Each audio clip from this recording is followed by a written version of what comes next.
Para nadie es un secreto que la relación entre Rusia con algunos países dentro del grupo de los BRICS ha sido vital para que Vladimir Putin pueda salvarse o saltarse las sanciones impuestas por Occidente contra precisamente su administración tras la invasión a Ucrania. Esto no es una novedad. El grupo de los BRICS trajo pues una iniciativa bastante importante y que le salvó el pellejo en aquel momento a Rusia hablando económicamente. Pues ¿qué es lo que sucede? Que el propio Vladimir Putin ha decidido en este momento tomar una medida todavía más grande y apoyar, escuchen bien esto, a Cuba para que se una a los BRICS. ¿Qué significa esto y por qué sería básicamente la estrategia final para intentar saltarse las sanciones?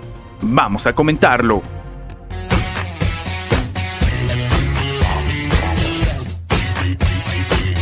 En anteriores videos habíamos comentado que la situación, la relación entre Brasil e Israel estaba llegando a unos niveles incluso de ruptura. Y claro, esto se vaticinaba según las propias palabras de Netanyahu, que estaba calculando una próxima visita al embajador de Brasil en Israel para darle una reprimenda. De hecho, estas fueron las palabras del propio Netanyahu. Pero ahora, el presidente de Brasil, Luis Inácio Lula da Silva, ha llamado a consultas a su embajador en Israel, Federico Mayer, después de que el Estado hebreo declarara al mandatario como una persona non grata. Esto por comparar pues las acciones de Israel en Gaza con el Holocausto, como lo comentamos en aquel momento. Esto ha sido reportado por los medios en el Brasil. De hecho, lo que comenta el propio diario Folha en su red social es que Lula ha convocado al embajador de Brasil en Tel Aviv. La medida es una respuesta al hecho de que Israel convocó al diplomático para reprender a Brasil. Sí, en este escenario ya habíamos visto cómo previamente la administración brasileña empezaba a ir en contra tal vez de la agenda de Occidente. No estamos hablando en este escenario de lo que ha sucedido ya con Israel, sino de lo que previamente se vivió también con Ucrania. Recordemos que hasta Zelensky se reunió con Lula y se generó una tensión en la cual Lula le dijo que no iban a entregar armamento, pero que podrían utilizar la fuerza que tiene Brasil y sobre todo la infraestructura para intentar solucionar el conflicto.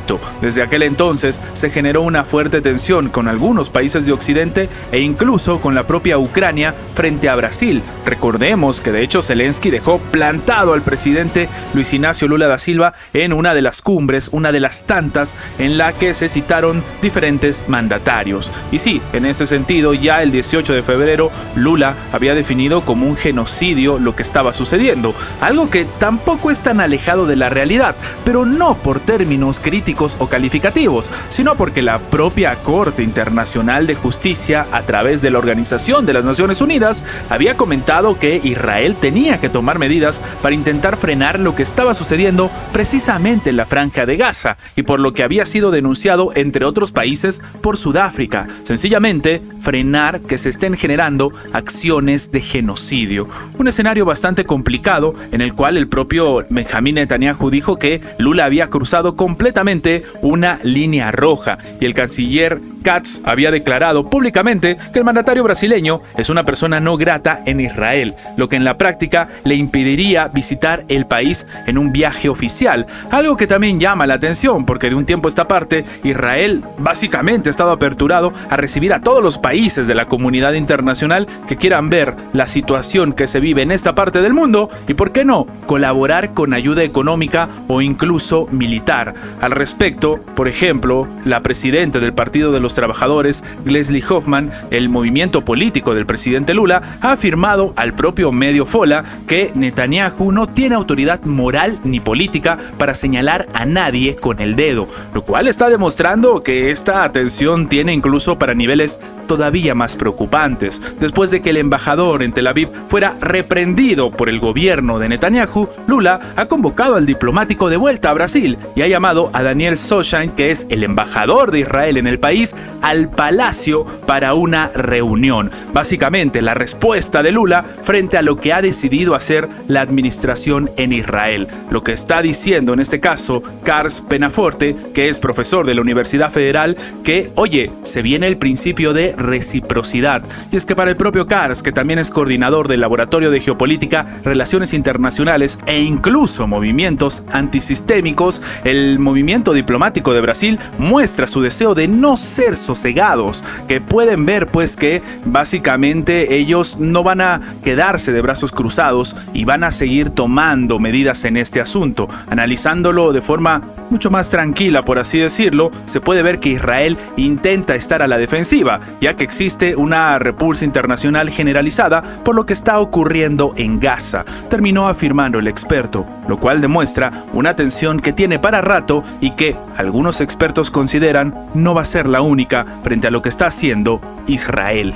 Rusia ha salido al frente a decir que ellos van a respaldar el interés de Cuba en cooperar con el grupo de los BRICS en el año de su presidencia en la agrupación. Porque sí, en este momento Rusia es presidente precisamente de la agrupación, obviamente en un plazo definido y que después va a ser trasladado. Esto ha aseverado el ministro de Asuntos Exteriores ruso, Sergei Lavrov. De manera literal, él ha dicho que constatan el interés continuo, incluso creciente, de los amigos cubanos en la interacción con el BRICS. Rusia, como país que preside esta asociación este año, va a apoyar esta actitud.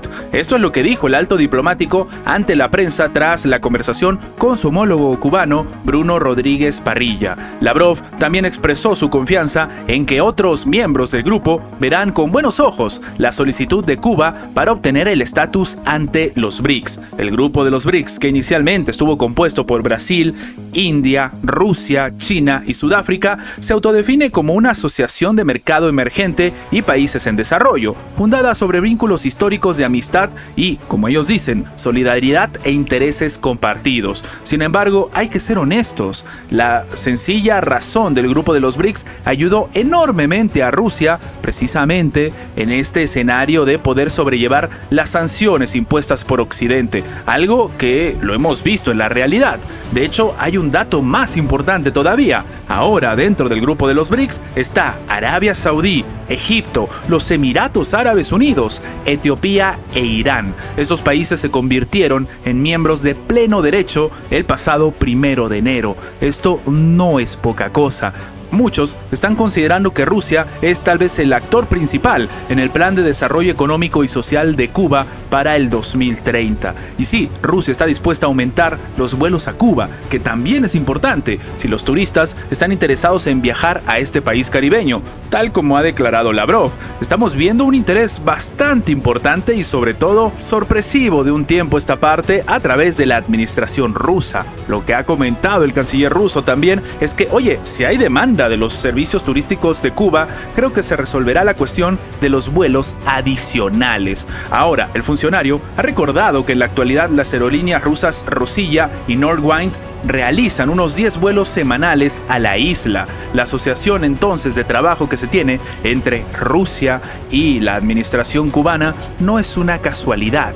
No es una coincidencia, pero para la mayoría de expertos este es un escenario bastante importante y sobre todo de reestructuración económica, como hemos dicho, que podría servirle a Cuba. Ahora, la pregunta es obvia. Vamos a ver qué medidas toma Occidente y cuál es la forma de trabajar de Cuba ante una eventual unión al grupo de los BRICS.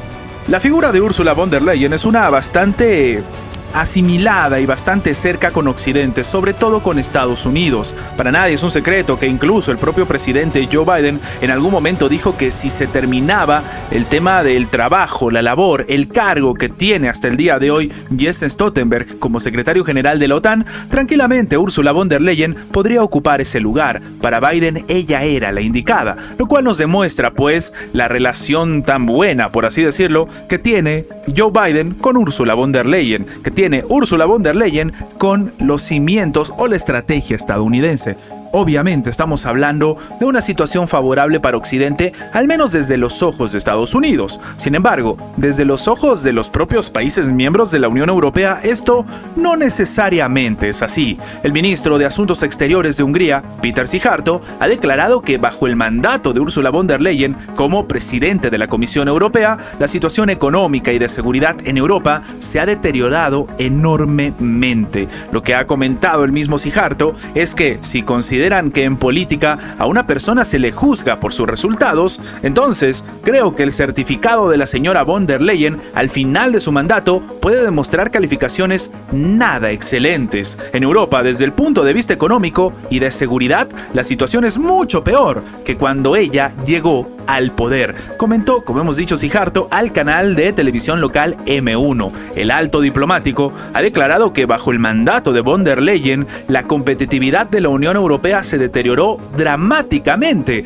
y la situación de seguridad en Europa también se dañó a una escala terrible. La actual presidenta de la Comisión Europea ha anunciado que incluso se va a presentar para un segundo mandato como jefa del brazo ejecutivo de la Unión Europea. Von der Leyen, que anteriormente ocupó altos cargos públicos en Alemania, asumió la presidencia precisamente el 1 de diciembre del 2019, convirtiéndose, como dato adicional, en la primera mujer de la historia en lograrlo. El Parlamento Europeo elige precisamente al jefe de la Comisión Europea por un periodo de 5 años, con posibilidad de ser elegido solamente para un mandato más. Y ahora, lo que llama la atención es que, Ursula von der Leyen no es del agrado de todos los funcionarios dentro de la Unión Europea, y algunos incluso tomando la bandera de que están siendo completamente objetivos y demostrando pues que este es un escenario diferente al que tal vez se intenta dibujar en Occidente. De nuevo, la figura de Ursula von der Leyen es una que figura muy de cerca la agenda de Occidente, la agenda de Estados Unidos, y en este contexto también hay que ser honestos, viene a través de Hungría, un país que sencillamente ha estado bloqueando, ha estado vetando la ayuda por parte de toda la Unión Europea como una agrupación a la propia administración de Ucrania. Pero lo que llama la atención es que este bloqueo por parte de Hungría siempre ha sido algo razonable. Le estaban exigiendo a Ucrania que demuestre en qué se gastó el dinero que ya le habían enviado, algo que no debería ser tan descabellado. Sin embargo, en aquel momento y a día de hoy, algunos siguen pegando el grito al cielo con esta solicitud, diciendo que no se le debería pedir ningún tipo de cuentas a Ucrania porque están en un conflicto armado. Sí, con este argumento están intentando pues hacer que Hungría retire el veto, o por qué no, algunos están diciendo que tal vez en este caos que se ha generado se le puede dar un veto